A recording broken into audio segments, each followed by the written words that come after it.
नमस्कार, news state देख रहे हैं आप और मैं हूं आपके साथ आशीष पांडे। सबसे बड़ा मुद्दा देख रहे हैं, 2024 के चुनाव से पहले बीजेपी नए सहयोगियों की तलाश में जुट गई है। पश्चिमी यूपी को साधने के लिए बीजेपी जयंत को अपने खेमे में करने में जुटी है, लेकिन जयंत बार बार बीजेपी में जाने की खबरों का खंडन कर रहे हैं। लेकिन सवाल यह है कि क्यों आखिर जयंत चौधरी को बार बार इस मुद्दे पर सफाई देनी पड़ रही है? क्या जयंत की बीजेपी के साथ डील नहीं हो पा रही है इन दिनों, इसलिए बीजेपी पर दबाव बनाने के लिए इंडिया गठबंधन के साथ रहने की दुहाई दे रहे हैं? उधर नए सहयोगियों के साथ आने पर बीजेपी के जो पुराने सहयोगी थे उनकी टेंशन बढ़ गई है।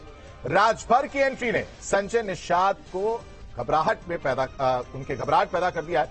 तवज्जो कम ना हो इसलिए बार बार मोदी और योगी की तारीफ में जुटे हैं। अयोध्या में तो पीएम मोदी को भगवान राम तक बता दिया। क्या ये संजय निषाद की मजबूरी है? आज के मुद्दे में इन्हीं दो पहलुओं पर चर्चा करेंगे, लेकिन उससे पहले ये सवाल जो आज हम सबसे बड़ा मुद्दा में पूछ रहे हैं, जयंत की सफाई या फिर डील की दुहाई? इसके अलावा अगर बात की जाए, जो सबसे बड़ा सवाल है, राजभर आए आखिर निषाद क्यों घबराए? नए साथियों की एंट्री होने पर पुरानों जो साथी थे, क्या उनकी घंटी बजी है? नए दोस्त आएंगे और पुरानों को भूल जाएंगे। नसीहत, गुणगान, क्या यही है 24 का सियासी प्लान? जयंत की सफाई हो या फिर डील की दुहाई, ये तमाम बड़े सवाल हैं जिन पर हम चर्चा करेंगे। देखिए, अब चुनाव की सरगर्मियां तेज होंगी, लोगों को घेरने की पूरे प्रयास सरकार करेगी। हम और आपको तैयार रहना चाहिए, इस तरह की अफवाहों पे ना जाएं, विश्वास करें अपने लीडर्स पे, जो लोग देश और मुल्क का भला चाहते हैं, जो इंडिया पार्टीज हैं। हम सब एक बहुत मजबूत एजेंडा लोगों के बीच ले जाएंगे और जनता से हम उम्मीद करते हैं कि मौका हमें दें। राष्ट्रीय लोकदल हमारे साथ रहा है, अजीत सिंह जी रहे हैं, मंत्री रहे हैं, तो निश्चित तौर पे जब समान विचारधारा के लोग किसान पुत्र कहे जाते थे, तो निश्चित तौर पे किसानों के हित में अगर किसी सरकार ने किधर काम किया है, नरेंद्र भाई दामोदर दास मोदी की पहली सरकार है जो किसानों के जेब तक पैसा पहुंचाने का काम करती है, तो निश्चित तौर पे उस हिसाब से जो किसान नेता होगा निश्चित तौर पे अपने को भाजपा करीब मानेगा। हम लोग सौभाग्यशाली है कि त्रेता में कभी भगवान राम ने उन्हें गले लगाया था और उन्होंने सेना देकर रावण राज किया, रात्रि विश्राम किया, गंगा पार किया, रावण राज खत्म करे। आज इस युग में मोदी जी ने डॉक्टर संजय को, निषाद राज के वंशज को गले लगाया है और निश्चित रूप से हम लोग सौभाग्यशाली है। राम मंदिर बन रहा, हम लोग सौभाग्यशाली। इससे पहले भी सरकारें बहुत बनी थी और इस राम मंदिर बनाने में कितना खून खराबा हुआ था। सौभाग्यशाली है कि निषाद राज, भगवान राम की पुजारी और निषाद राज की पुजारी दोनों मिले, बिना खून खराबे के राम मंदिर बन रहा है। भैया आए हैं, हम तीनों मजबूत होंगे। जिस समाज के लिए काम करने के लिए निकले हैं, मिलकर हम लोग लड़ाई लड़ेंगे। उसका नतीजा हुआ कि 70 साल से पिछड़ों के नाम पर राजनीति, कभी पिछड़ा वर्ग आयोग नहीं बनाता। शिक्षा में रिजर्वेशन नहीं था, उस शिक्षा में दिल्ली में कैसे IAS PCS बनते? हम लोग जब आए तो मोदी जी ने पिछड़ा वर्ग आयोग का गठन किया। आज मैं जो उच्च शिक्षा में रिजर्वेशन दिया, जिसके वजह से हम लोगों को पढ़ाई लिखाई जारी हो गया। तो आज के दिन में शिक्षा पर अगर मिलकर हम लोग काम करें, उसमें है काम। और इसी पर चर्चा करने के लिए तमाम मेहमान हमारे साथ जुड़ चुके हैं। सबका परिचय हम आपसे करा देते हैं। अजय सिंह, प्रवक्ता निषाद पार्टी से हमारे साथ जुड़े हैं। साक्षी दिवाकर, प्रवक्ता बीजेपी हैं, हमारे साथ जुड़ी हैं। सैफ खान, नेता कांग्रेस, हमारे साथ जुड़े हैं। साथ ही साथ डॉक्टर अभिषेक राय, प्रवक्ता समाजवाद पार्टी से हमारे साथ जुड़े हैं। अंकुर सक्सेना, प्रवक्ता RLD, हमारे साथ जुड़े हुए हैं। आप सभी मेहमानों का न्यूज स्टेट पर स्वागत है। सबसे पहले बीजेपी का रुख करना चाहूंगा साक्षी दिवाकर जी। बीजेपी जो है आखिर RLD को अच्छे दिन क्यों याद दिलाते हुए नजर आ रही है? देखिए, क्योंकि भारत में इस समय जब से मोदी जी की सरकार बनी है 2014 के बाद से, तो अच्छे दिन देशवासियों के शुरू हो गए हैं। तो अगर नेताओं को भी याद दिलवाया जाए तो उसमें कुछ गलत नहीं है। और हमें दिलाने की आवश्यकता नहीं है। जो वोटर है आज का, चाहे वो RLD का ही क्यों ना हो, वो उन्हें महसूस हो रहा है कि कितना परिवर्तन जब से भारतीय जनता पार्टी की सरकार आई है देश में या कहीं प्रदेश में देखने को मिला है। उसी आधार पर वो अपने नेताओं को समझा रही है। वो भी चाहते हैं कि वो लोग बीजेपी से जुड़ जाएं। RLD को क्या समझा रही हैं आप? RLD को क्या समझा रही हैं? उनके वोटर्स ही देखिए, आप अगर वोट बैंक की बात करें तो 2009 से अभी में अगर अंतर देखें तो बहुत बड़ा जो वोट परसेंटेज था वो भारतीय जनता पार्टी के साथ आया है। तो जाहिर सी बात है कुछ वोट परसेंटेज उनका भी हमारे साथ आया है। तो नेता आए नहीं आए, जनता भारतीय जनता पार्टी का साथ दे रही है। तो उन्हीं जो जनता है उसमें से जो उनके कार्यकर्ता है, जो उनके वोटर्स है, वो भी अपने नेताओं को समझा रहे हैं कि सही लोगों का साथ दे। जिस प्रकार कोई भी माँ बाप है अपने बच्चे को बोलता है सही संगति में रहना चाहिए, अच्छे लोगों के बीच में रहना चाहिए। अंकुर जी, आप सही संगति में नहीं है, सही लोगों के साथ नहीं है, चले जाइए, बुला ही रहे हैं, अच्छे दिन आपको याद दिला ही रहे हैं। नहीं, हम बुला नहीं रहे, तो अच्छे दिन याद दिलाने के पीछे का मकसद क्या है साक्षी जी? नहीं, देखिए हम उनको ठीक है, अंकुर सक्सेना जी चले जाइए। जी बुला रहे हैं बीजेपी वाले आपको। देखिए, बुला तो भारतीय जनता पार्टी वाले, आपको याद होगा भी हाल ही में जब लोकसभा चुनाव संपन्न हुआ था, उस समय भी भारतीय जनता पार्टी के जो सो कार्ड माननीय चाणक्य महोदय हैं, उनके द्वारा ये बात कही गई थी। और उस समय भी हम लोगों ने कहा था कि हम लोग नकारात्मक प्रवृत्ति की राजनीति नहीं करते, हम लोग सकारात्मक दृष्टिकोण से राजनीति करते हैं और उसी हिसाब से हम लोग कार्य कर रहे हैं। आपके सम्मानित चैनल के माध्यम से एक बात स्पष्ट कर दूं कि भारतीय जनता पार्टी के जो इस समय मोहम्मद बिन तुगलक से प्रेरित हमारे देश के यशस्वी और माननीय प्रधानमंत्री महोदय, उनकी आप परियोजनाओं को देखिए। उनने नोटबंदी लागू किया, जो इंडियन रेवेन्यू सिस्टम के ऊपर हमला था, कहीं ना कहीं फेल्योरेंस था। उन्होंने 3 काले वो अच्छे दिन की बात कर रहे हैं, अच्छे दिन के पीछे का मकसद तो समझिए अंकुर सक्सेना जी, बता तो रही है साक्षी जी कि जो जनता है वो तो बीजेपी के साथ है, लेकिन नेता नहीं आ रहे हैं। मैं उसी मुद्दे पर आ रहा हूँ। देखिए, जब इनने नोटबंदी लागू की थी तो इंडियन रेवेन्यू सिस्टम का फेल्योरेंस बताकर लागू किया था और कहीं ना कहीं इनकी नोटबंदी इन्हीं के लिए घातक साबित हुई है। इनने जब 3 कृषि काले कानून लागू किए जिसमें सैकड़ों किसानों, आंकड़े क्या कहते हैं? देखिए, आंकड़ों पे अगर आप जाएंगे तो आंकड़ों की बारीकी में निसंदेह ये माहिर है, परंतु अगर आप ये देखते हैं कि जो योजनाएं इनके द्वारा आम जनमानस के लिए सर, लेकिन माना तो ये जाता ना कि लास्ट में जिसकी जीत हो रही है वही राजा है। नहीं, आपको अगर आप समाजवादी पार्टी के साथ हैं, समाजवादी पार्टी के साथ अगर आप हैं, तो वहां पर आपको कितना फायदा कितना नुकसान हुआ वो तो आंकड़े बता रहे हैं। नफे और नुकसान के आधार पर अगर राजनीति होती तो भारतीय जनता पार्टी के साथ राष्ट्रीय लोकदल कब जुड़ चुका होता। हम लोग किसानों के, आम जनमानस अभिषेक राय जी, अभिषेक राय जी, साक्षी जी क्यों याद दिला रही है अच्छे दिन? आज की डेट में नहीं जुड़ रहा साहब। अगर यही अच्छे दिन है तो ऐसे अच्छे दिन साक्षी जी को मुबारक हो। जहाँ किसान को पैसा नहीं मिल रहा, 200 रुपए किलो टमाटर मिल रहा है, दाल का रेट बढ़ गया है, महंगाई डायन की 2013 में, आज वो नहीं, उनका 2009 की बात कर रहे थे वो साक्षी जी, 2009 की बात कर रहे थे। मेरी बात तो कंप्लीट हो जाने दो। बोलिए। बात ही आप नहीं सुन रहे हो। नहीं बोलिए। ठीक है। मैंने क्या बोला कि 2013 में माननीय प्रधानमंत्री मंच से बोलते थे कि महंगाई डायन होती थी, और आज महंगाई क्या कंट्रोल में कर पाई ये भारतीय जनता पार्टी की सरकार, ये सबने देख लिया। आपने देख लिया किस तरीके से इन लोगों ने, माननीय प्रधानमंत्री जी कहते थे 2 करोड़ रोजगार देंगे, लाल किले की प्राचीर से कहा था। उसके बाद इस तरह की बातें करना साक्षी जी को शोभा नहीं है। बहुत अच्छी प्रवक्ता हैं, बहुत बढ़िया प्रवक्ता हैं। नहीं, लेकिन एक बात बताइए, ओम प्रकाश राजभर जी भी चले जाते हैं, दारा सिंह जी भी जो है वो जाते हैं, तो कोई तो वजह होगी ना, कुछ तो होगा जिसकी वजह से वो जा रहे हैं। मेरी बात कंप्लीट हो तो जाने दें। तब से आप ही कंप्लीट कर रहे हैं, मैं तो सवाल पूछ रहा हूँ। मैंने तो सीधा आपसे पूछा कि अगर आप जो बातें आप कह रहे हैं, ठीक है सुन लीजिए अभिषेक जी, जो बातें आप कह रहे हैं अगर ये चीजें हैं तो ओम प्रकाश राजभर जी क्यों चले गए? मैं बात कंप्लीट कर दूं। जी बताइए। देखिए, ओम प्रकाश राजभर जी को अगर मंत्री नहीं बनाया गया तो फिर वापस वो समाजवादी पार्टी में चले आएंगे और आप स्वागत कर लेंगे विधानसभा के। आप स्वागत कर लेंगे? अरे हम सबका स्वागत करते रहते हैं। ठीक है। अजय सिंह जी, हमने तो सबको बड़ा दिल है हमारे पास। ठीक है। अजय सिंह जी, बहुत बड़ा दिल है। अजय सिंह जी मुस्कुरा रहे हैं।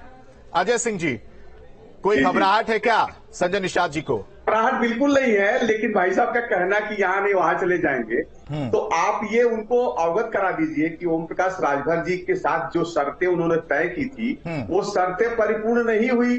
तो देखिए, उनके पास तो जो सत्ता दल है वो अवगत कराएगा ही अपनी अनुभूतियों से, वो तो बुलाएगा ही। और कौन नहीं चाहेगा कि सत्ता के साथ रह के हम अपने जनता का या अपने लोगों का सेवा करें या उससे लाभान्वित हो? कौन नहीं चाहेगा? इनकी बात से एकदम सहमत हूँ। सत्ता का लोभ बहुत जरूरी है। सत्ता लोभी। हाँ, जैसे देखिए बहुत सीधी सी बात है कि छोटे दल जो क्षेत्रीय दल होते हैं वो कभी भी सत्ता के साथ रह के ही अपने समाज का भला कर सकते हैं। कोई भी दल जब सत्ता के साथ होगा तो ही अपने लोगों का या अपने समाज का भला कर सकता है। ये वाजिब सी बात है। अरे क्या बात कर रहे हो? एक चीज बताइएगा आपके संजय निषाद को सांसद किसने बनाया? किसने बनाया? समाजवादी पार्टी ने बनाया और उन्होंने समाजवादी पार्टी ने बनाया, पर वो जहां से बनाया अगर वो वहां ना होते तो समाजवादी पार्टी खड़ी होती। नहीं, समाजवादी पार्टी के पीठ में छुरा भोंका किसने भोंका? समाजवादी पार्टी उनकी वजह से वहां वजूद में आ गई गोरखपुर में। ये भी तो सोचिए। अरे छोड़ दीजिए साहब, क्यों छोड़ दे? गोरखपुर सीट आप जीत पाते। जो श्री राम की आज बात कर रहे हैं आपके राष्ट्रीय अध्यक्ष जी, हाँ, और उन्होंने प्रभु श्री राम के जन्म पे ऑब्जेक्शन किया था। कितना विवादित बयान दिया। ठीक है, मैं उसी का बयान दिया था कि नहीं दिया था? अभिषेक राय जी उसी पर आ रहा हूँ। ठीक है, तो सुनिए आप पहले। जनता और ये मीडिया भी नहीं भूली है। अजय सिंह जी, ये बात हमेशा देखने को मिली है कि कोई दूसरा अगर पार्टी में आता है, कोई सहयोगी दल आता है तो एक घबराहट होती है। इसलिए सवाल जो है वाजिब पूछा जा रहा है कि क्या संजय निषाद को ये घबराहट हो रही है? घबराहट देखने को मिल रही है। अचानक से तारीफें करना क्या जताता है? 2022 का चुनाव जब हो रहा था तो उस समय भी ये परिस्थितियां बन रही थी कि साथ आप आएंगे कि साथ हम आएंगे, पर उसमें देखिए कहीं से घबराहट का कोई विषय इसलिए नहीं है कि दोनों ही पार्टी लीडर दो समाज से आते हैं और दोनों ही अपने समाज के हित के लिए आते हैं। अगर दोनों एक साथ आए हैं तो दोनों की सहभागिता से भारतीय जनता पार्टी मजबूत होकर निकल के आई है और राम राज्य कायम करने के लिए निषाद राज ने जो बीड़ा लिया है वो निश्चित तौर पर देखिएगा 2024 में उसका जो परिणाम होगा सैफ खान जी, बड़ा सुखद और बड़ा ही सुखद। ठीक है सैफ खान जी, इंडिया जो है वो देखने को मिल रहा है, लेकिन इधर आरएलडी के जो जयंत चौधरी साहब हैं वो हालांकि आके बार बार ये तो कह रहे हैं कि वो नहीं जाएंगे, वो है इंडिया के साथ हैं, रहेंगे, लेकिन बार बार सफाई जो देना पड़ रहा है उस पर भी जाऊंगा। लेकिन कांग्रेस मजबूत करने की बात करती है, जयंत चौधरी को लेकर कांग्रेस की क्या रणनीति है इंडिया में, कैसे वो स्टैब्लिश करते हुए नजर आएंगे? देखिए, सबसे पहली चीज इंडिया में उनका स्वागत है, जाहिर सी बात है। और अभी जो भारतीय जनता पार्टी के प्रतिनिधि जो शुरुआत कर रहे थे 2014 में, उनके अच्छे दिनों की बात जो है 15 लाख या स्मार्ट सिटीज या बुलेट ट्रेन जो है वो देश में तो देखे नहीं है, वो अच्छे दिनों की बात करती है। या पुलवामा में जो हुआ था 2019 में जबकि ये सरकार जीत के आई थी, पुलवामा करवाने के बाद जो है उस अच्छे दिन की ये बात कर रही है। क्योंकि आज महंगाई के लिहाज से या बेरोजगारी के लिहाज से जो इस वक्त 7.95 पूरे देश में चल रहा है, या उत्तर प्रदेश में जो 7.3% के आसपास जो चल रहा है, उसके अच्छे दिनों की बात कर रही है। ये नहीं समझ में आता ये जो अच्छे दिन, मैं बताता हूँ आपको, यूं कि खुद आरएसएस जो है जून 2023 को जो है खुद ये बोल चुकी है आप मोदी का मैजिक ठीक है। आपने जो सवाल पूछा उसका जवाब ले लेता हूँ ना। आप पूछ रहे हैं ना कौन से अच्छे दिन बता रही है साक्षी जी, साक्षी जी बता दीजिए जरा कौन से अच्छे दिन की बात हो रही है? अच्छे दिन टमाटर महंगे होने वाले या सब्जियां महंगे होने वाली, उसके अच्छे दिन की बात जरूर करिएगा। मैं आपसे पूछूंगा, मैं आपसे पूछूंगा, महिला अत्याचार में चौथे ऐसे रैंक के ऊपर है।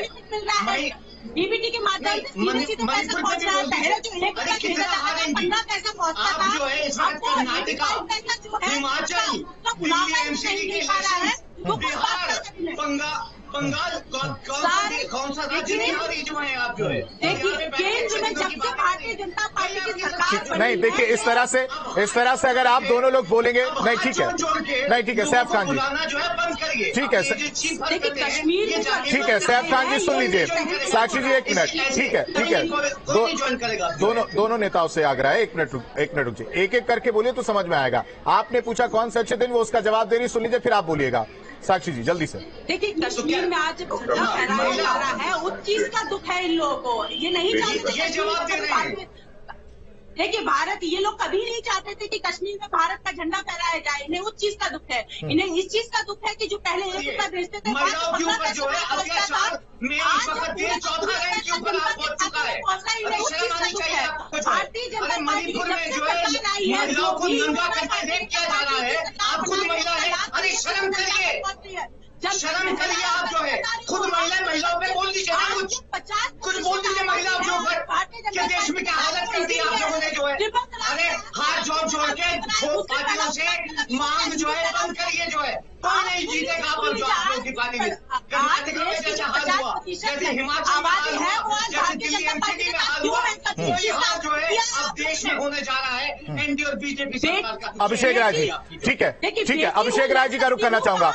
अभिषेक राय जी, समाजवादी पार्टी को क्या ये टेंशन है कि अगर आरएलडी जो है अभी तो चलिए ठीक है इंडिया के साथ दिख रही है, क्या अगर आरएलडी बीजेपी के साथ जाती, क्योंकि 2009 के आंकड़े जो कहते हैं वो कुछ और ही कहते हैं, क्या ये एक पॉइंट हो सकता है आरएलडी का जाने के लिए? अभिषेक राय जी,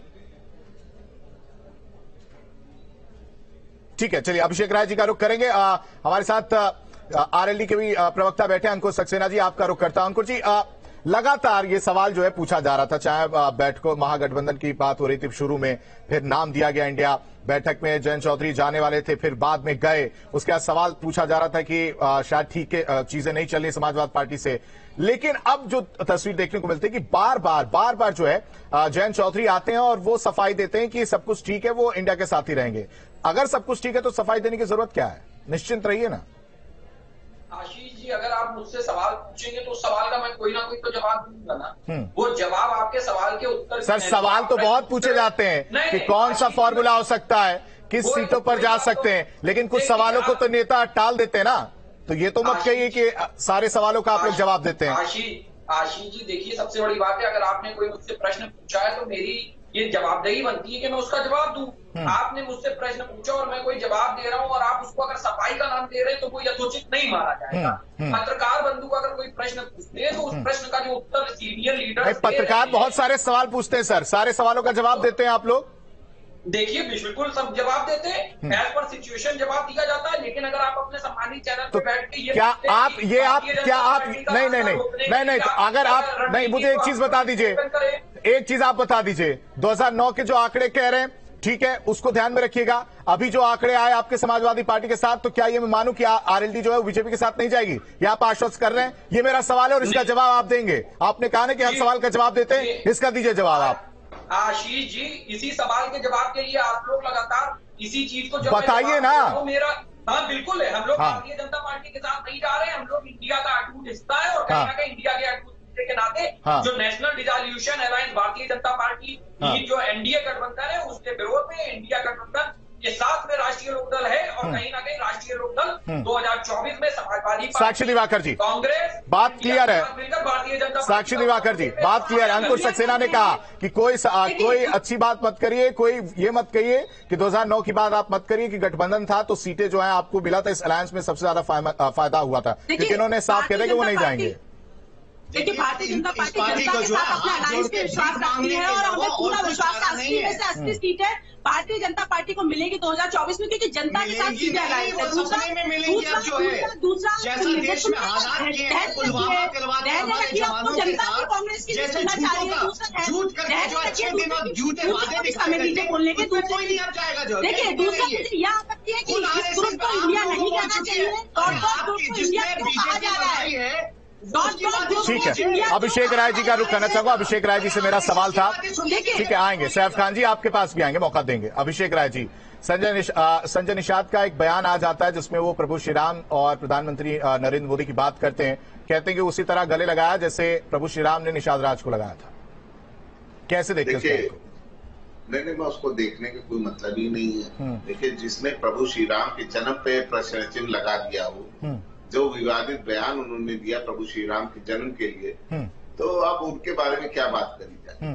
और वो सत्ता के लोभ है और भारतीय जनता पार्टी अपनी राजनीतिक मजबूरी के लिए उनको ढो रही है अपने कंधे पे, और ढो रही है, ढोने दीजिए, हमें कोई दिक्कत नहीं। अजय सिंह जी जवाब। हमें कोई नहीं, मैं बहुत सीधा सा जवाब दे रहा हूँ कि देख लीजिए, उन्होंने प्रभु श्री राम के जन्म पर विवादित टिप्पणी करी थी कि नहीं करी थी। मतलब आप अगर जो मैं समझ पा रहा हूँ मोटा मोटा, माफ कीजिएगा, कि आप ये करके सत्ता के चलते वो इस तरह का बयान दे रहे हैं, सही समझ पा रहा हूँ मैं?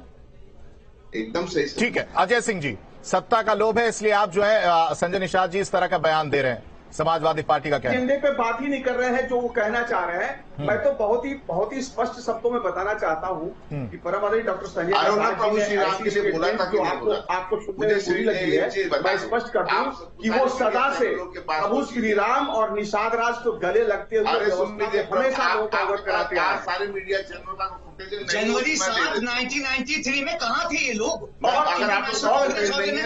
रामराज और निषाद राज, रामराज और निषाद राज और ये लोग सबके सब मना के रहे थे, तब कहाँ थे? ठीक है के पास है तो मंदिर अंकुर सक्सेना जी, पास नहीं होने दिया था। ठीक है सैफ खान जी आपके पास आएंगे। खुद बैठा हूँ ठीक है ठीक है अंकुर बैठा हूँ ठीक है आपकी पार्टी के राष्ट्रीय अभिषेक जी आओगे। ठीक है सैफ खान जी, अभिषेक जी आप दोनों के पास आऊंगा। अंकुर सक्सेना कुछ कहना चाह रहे हैं, सुन लेते हैं, बोलिए। आशीष जी, जहां तक निषाद पार्टी के निषाद साहब का सवाल हो या आपको माननीय नरेश अग्रवाल साहब का स्टेटमेंट याद होगी, जिनने कहा था कि प्रभु श्री राम जो हम लोगों के आराध्य, उनके लिए कहा था कि रम में और विस्की में दुनिया भर का एक डायलॉग मारा था। लेकिन भारतीय जनता पार्टी की ये परिपाटी रही है कि जब भारतीय जनता पार्टी में कोई व्यक्ति ये समर्थन देता है या भारतीय जनता पार्टी में जब शामिल हो जाता है तो वो चाहे प्रभु श्री राम आराध्य का अपमान करे, चाहे किसी भी देवी देवता से अपने उनके नेताओं की तुलना करे, सब कुछ उनके लिए क्षम है, क्योंकि उन्होंने भाजपा रूप की गंगा में डुबकी लगा दी है। यही प्रधानमंत्री आपके चैनल ने जोरदार चाटा लगाया है भारतीय जनता पार्टी को। सर मेरे ख्याल से संदेश ये डिसाइड जनता को करने दीजिए। सैफ खान जी ठीक है, ये एक मिनट नहीं एक मिनट, ठीक है सैफ खान जी, ये चीज जनता को डिसाइड करने दीजिए, वो बताएगी। ठीक है साक्षी दिवाकर जी जवाब दीजिए जल्दी से। ठीक है अमृत महोत्सव का वर्ष चल रहा है और इसके खत्म होते होते कांग्रेस का भी अंत उत्तर प्रदेश से हो जाएगा।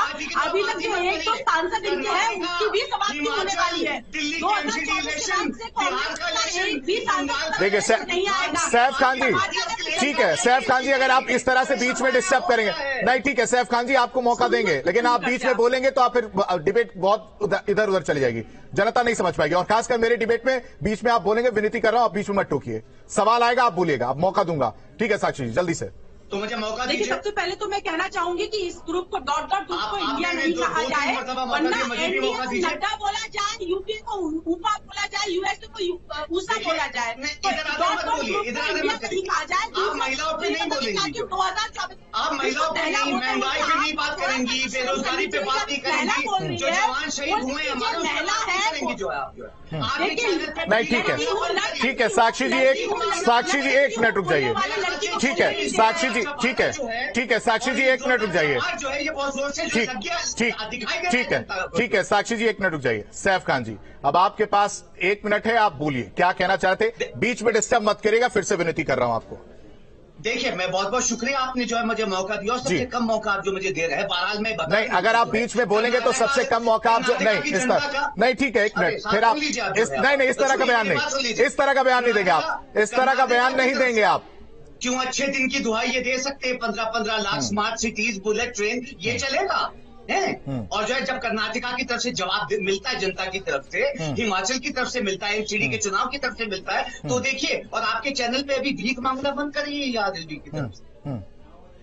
जनता ने जो है मैंडेट अपना देना शुरू कर दिया है इनके अगेंस्ट, जो है सवाल होने जा रहा है इनका। खुद आरएसएस बोल चुकी है तो उस पर ये शब्द नहीं बोलेंगी, जिससे ये पार्टी पैदा हुई है, क्योंकि अंग्रेजों ने बनाई थी ना आरएसएस भी, तभी तो देश में आज विभाजन है।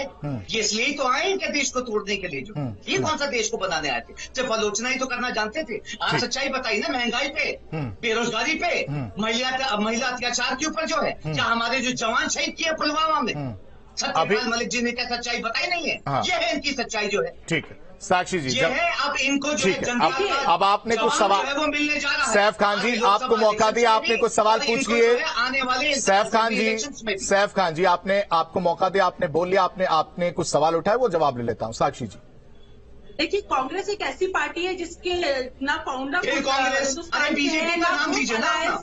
सुन लीजिए बीजेपी की मैं हूँ, मुझे लेने की जरूरत नाम मतलब आप की बात कर रही थी, जो ग्रुप अलग मैं तो काम बता दीजिए ना। सुन लीजिए, योजना 2014 में कर चुके, 2019 में कर चुके। जनता के कुछ काम गिनवा दीजिए साहब। जो मैं बताऊँ जो है महिला अत्याचार बढ़ चुका है, देखिए आप violence in terms of religion restriction हमारे देश में बढ़ चुके हैं। अगर दूसरे की बात सुनते तो ज्यादा हमारे देश में देश में काम नहीं कर पाते ठीक है साक्षी जी, ठीक है साक्षी जी, ठीक है, नहीं ठीक है, दोनों कांग्रेस एक ऐसी पार्टी है, ठीक है साक्षी जी, साक्षी जी, झंडा है ना कुत्ता संदेह में। कांग्रेस के जो लोग हैं उनके ना कुत्ता संदेह में, ना कांग्रेस का कुत्ता झंडा है ना इनके फाउंडर खुद के हैं। तो एक ऐसी पार्टी वो भारतीय अभी तक उत्तर प्रदेश अभी तक देश पे राज कर रही थी, लेकिन जब जनता ने उसको दिखाया कि उसने अपने कार्यकाल में क्या कार्य किया तो आप वो दोबारा आज अमृत महोत्सव का वर्ष चल रहा है, पूरे होते होते कांग्रेस का यहाँ से जाने में 2024 में ये साल ठीक है। नहीं इस तरह से देखिए यार सैफ खान जी, अगर आप इस तरह से बार बार आपसे बोल रहा हूँ, अगर आप बीच में टोकेंगे मैं आपका वॉल्यूम बिल्कुल कम करवा दूंगा, बीच में आप मत टोकिए, ठीक है। साक्षी जी आपको समय दिया, ठीक है ठीक है। अभिषेक राय जी, ठीक है, अभिषेक राय जी, नहीं नारा देने वाले आप किस तरीके की बातें करते हैं, शर्म कर लीजिए। ठीक है, थोड़ा सा आवाज दोनों ही नेताओं की थोड़ी डाउन कर दीजिए प्लीज, पीसीआर डाउन कर दीजिए। अभिषेक राय जी से मेरा सवाल है, अभिषेक राय जी, आखिर बीजेपी को क्या जरूरत पड़ी कि इस तरह से उन्होंने बयान दिया कि अच्छे दिन जो है आरएलडी को याद दिलाए जा रहे हैं, वो भी इस समय जबकि चुनाव के दिन की अगर बात की जाए तो बहुत कम समय में। क्या वाकई बीजेपी इस जुगत में है कि आरएलडी उनकी साइड आ जाए? क्या कोई मजबूरी आपको दिख रही है? हमें देखिए, भारतीय जनता पार्टी की मजबूरी हमेशा रही है, वो जोड़ तोड़ की राजनीति करते हैं, जो कहते हैं मुखबिरों की आइडियोलॉजी पे बनी हुई पार्टी है, जो अंग्रेजों के मुखबिर थे, तो उनका एक ही काम है किस तरीके से भारत को तोड़ो और अपना सत्ता के लिए जोड़ो। आप देख लो कितनी विधायकों की खरीद फरोख्त हो रही है। आसाम में विश्वास जी होते हैं और पहले वो भ्रष्टाचारी होते हैं, जब भारतीय जनता पार्टी में शामिल हो जाते हैं तो वो मुख्यमंत्री बन जाते हैं, वकील हो जाते हैं, शुभेंदु अधिकारी होते हैं, भ्रष्टाचारी होते हैं। जब वो टीएमसी में रहते हैं, जब भारतीय जनता पार्टी में आते हैं तो क्लीन चिट। अजीत पवार को देख लो महाराष्ट्र में, जब वो भ्रष्टाचारी होते हैं दूसरे गठबंधन में और जैसे ही उसमें आते हैं दूसरी पार्टी में, भारतीय जनता पार्टी को उन्होंने मुख्यमंत्री का पद दे दिया जाता है। तो कर्नाटक में जनता ने जवाब दे दिया, जनता जवाब देना शुरू कर दिया है। कहते ना कभी नियति का अंत आता है और अंत की तरफ भारतीय जनता पार्टी बढ़ रही है। ठीक है सर, लेकिन जनता एक चीज वही वो सवाल मैंने पूछा था, उसका जवाब मैं नहीं समझ पाया था कि आप ये कह रहे हैं कि जनता जवाब दे रही है, आप आश्वस्त हैं कि जो है चुनाव में पूरी तरह से बीजेपी बैकफुट पे रहेगी। ऐसे में आपकी पार्टी से जो लोग जा रहे हैं वो कहीं ना कहीं प्रश्न चिन्ह जरूर खड़ा कर रहे हैं। देखिए, आया राम गया राम हर पार्टी में होते हैं, चाहे वो भारतीय जनता पार्टी हो, समाजवादी पार्टी हो या कांग्रेस या बहुजन समाज पार्टी हो। उत्तर प्रदेश में चुनाव के पहले लोग अपना राजनीतिक स्वार्थ देखते हैं, ऐसे राजनीतिक स्वार्थ को जनता नकार देती है। राजनीतिक स्वार्थ की अगर आपने बात की है, कांग्रेस का भी मैं समझना चाह रहा था, हालांकि मुझे लगता है सैफ खान जी आप जरूर इसका जवाब देंगे। सैफ खान जी जरा ये समझाइएगा कि उत्तर प्रदेश की बात होती है, तस्वीरें की बात होती है, तस्वीरों में कहीं कांग्रेस के एक बड़े नेता की फोटो जो है समाजवाद पार्टी लगाती नहीं दिखता है, प्रियंका गांधी नहीं दिखती है, राहुल गांधी जो है वो नहीं दिखते हैं। ऐसे में कांग्रेस कहां खड़ी है, कब दिखेंगे सर? नहीं कोई बात नहीं, जो है मैं आपके चैनल पे ही जो ये भारतीय समाजवादी की जो प्रतिनिधि बैठे उनसे बोल देता हूँ कि लगवा दीजिएगा, उससे फर्क नहीं पड़ता। हमारा संदेश है इंडिया जो इस वक्त जो है आ रहा है और हर जगह पे आ रहा है, उसका मौजूदा। लेकिन ये भी बात सही है सैफ खान जी, ये भी कहा जाता है ना कि दिल्ली का रास्ता यूपी से होकर जाता है, यूपी में कांग्रेस कहाँ खड़ी है? आएंगे आप देखिएगा कब, है ना 2019 की तरह 2019 की तरह जवान मरवा के जो है ना उनके ऊपर। नहीं, आप मेरा सवाल नहीं समझ पाए। प्रियंका गांधी लास्ट टाइम कब आई थी आप मुझे बता दीजिए, उत्तर प्रदेश में लास्ट टाइम प्रियंका गांधी कब आई थी? आएंगे अभी हमारे जो है लगातार पूरी ऑर्गेनाइजेशन जो है इस वक्त स्टेप उठा रही है और हर जगह के ऊपर हम ऐसे नहीं है। चलिए, राहुल गांधी कब आए थे ये बता दीजिए, ठीक है, प्रियंका गांधी नहीं पूछते। राहुल गांधी कब आए थे ये बता दीजिए। अरे राहुल गांधी जी, प्रियंका गांधी जी आएंगे, बेफिक्र रहिए, आपको सूचित किया जाएगा। और जो है हम यहाँ पे उत्तर प्रदेश में एक अच्छी परफॉर्मेंस देने जा रहे हैं, क्योंकि जनता जो है आप ये समझ गई है कि उन सरकारों को जो अच्छे दिन के वादे, स्मार्ट सिटीज के, महंगाई करने वाले, या 80% जो इस वक्त अपने डिस्ट्रिक्ट प्रेसिडेंटों को चेंज करने में आपकी अजय सिंह जी आपकी बात पर हंस रहे हैं, जो है टिकट काटने के ऊपर मैं आपको ये बता दूं कि अजय सिंह जी आपकी इस बात पर हंस रहे हैं। अजय सिंह जी जरा बता दीजिए कि इस बात पर आप मैं बताना ये चाहता हूं कि जो प्रतिनिधित्व करने वाले लोगों की बात आपने कही है, राहुल जी, प्रियंका जी, उत्तर प्रदेश में एक पिकनिक मनाने के माहौल से ये लोग आते हैं और क्षणिक व्यवस्था को कायम करने की व्यवस्था नापते हैं और उसके बाद से फिर दिल्ली का रास्ता और दिल्ली से फिर छुट्टी का रास्ता सरकार के साथ मना रहे हैं, है ना, महिलाओं पर अत्याचार करके, है ना, पुलवामा कर, हाँ जी, है ना, बहुत अत्याचार हो रहा है, रोज अत्याचार तो हो रहा है डेली। एक साल बाद राम राज्य कायम हो रहा है, रोजगार कायम हो रहा है, शादी घरों में आ रही है, रोजगारी बेरोजगारी खत्म हो रही है, निषाद राज और राम राज्य कायम हो रहा है। और आप कह रहे हैं जो है ऐसे ही आपकी पिकनिक वाली सरकार को जो है ये बहुत जल्दी जो है जब आप आगे 2024 में और आपके अभी 80 में मिल जाएगा, पता चल जाएगा। अजय सिंह जी, अजय सिंह जी क्या 24 का प्लान ये है?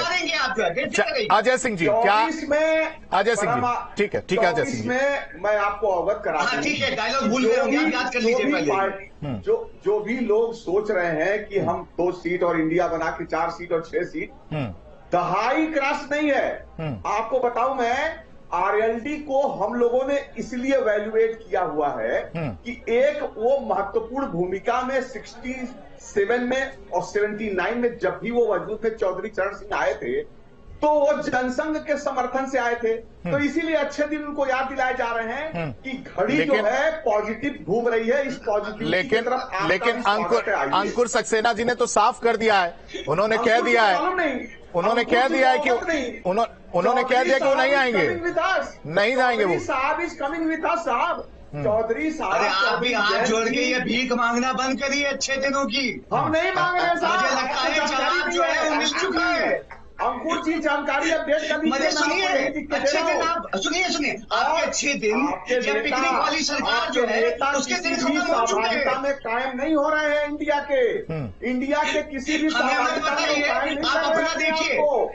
और उनकी बात बताऊं, ठीक है अजय जी जल्दी से कंप्लीट करिएगा, समय कम है, फिर इसके बाद अभिषेक राय जी कुछ कहना चाह रहे हैं, उनकी बात सुनेंगे। कृषि बाहुल्य क्षेत्र से जब भी वो किसानों की राजनीति किए हैं तो अभी जैसे किसानों पे गाड़ियां चढ़वाई थी वही, ठीक है अभिषेक राय जी जल्दी से अपनी बात कंप्लीट करिए, समय कम है। ठीक है अभिषेक राय जी जल्दी से कंप्लीट करेगा। आशीष भाई मैं बहुत सीधी सी बात कहता हूँ, हम 346 सीटों में 22 में विधानसभा चुनाव में लड़े और हमने 38% मत पाया। 1992 में हमारी पार्टी स्टैब्लिश हुई थी, सबसे ज्यादा मत प्रतिशत इस बार हमने पाया। जितना ग्रोथ होना चाहिए था समाजवादी पार्टी ने 18% का ग्रोथ किया। तो ये बताने के लिए बहुत है। ठीक है समाजवादी, ठीक है सर, समय कम है, माफी के साथ आप सभी मेहमानों को यहाँ रोकना चाहूंगा और जुड़ने के लिए आप सभी मेहमानों का बेहद शुक्रिया।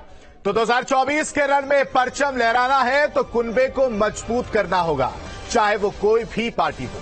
और इस कड़ी में अगर उत्तर प्रदेश में देखा जाए तो बीजेपी अपने कुनबे को बढ़ाने पर जोर दे रही है, साथ ही साथ दूसरी पार्टियां जो है वो भी जोर दे रही हैं। और बीजेपी जो है विपक्षी गठबंधन के दलों में सींधमारी की कोशिश में भी लगी है। हालांकि पिछले दिनों में बीजेपी ने पुराने सहयोगी ओम प्रकाश राजभर की पार्टी को अलायंस में शामिल किया है, लेकिन इसके बाद सवाल उठने लगा कि क्या राजभर के आने से निषाद घबराने लगे और इसलिए वो तारीफों के जो है पुल बांधते हुए नजर आ रहे हैं। साथ ही पश्चिमी यूपी को साथ देने के लिए बीजेपी जयंत को अपने खेमे करने में जुटी है, क्योंकि आंकड़े बताते हैं कि पिछले साल यूपी विधानसभा चुनाव की अगर बात की जाए तो पश्चिमी यूपी में बीजेपी को जबरदस्त फायदा हुआ था। यहां की जाट मुस्लिम समीकरण के बावजूद बीजेपी ने यहां की कुल 136 विधानसभा सीटों में से 94 सीटों पर कब्जा किया था। वहीं पश्चिमी यूपी के 22 जाट बहुल सीटों पर बीजेपी ने 16 पर जीत हासिल की थी। 2019 लोकसभा चुनाव में भी पश्चिमी यूपी में बीजेपी को फायदा मिला था। पिछले लोकसभा चुनाव में यहां की 27 सीटों में से 19 सीटों पर बीजेपी ने जीत हासिल की थी।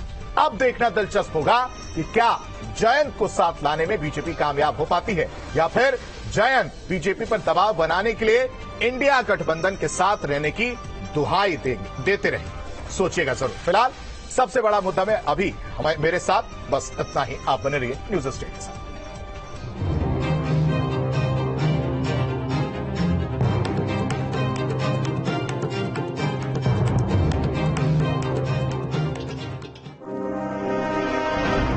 और बड़ी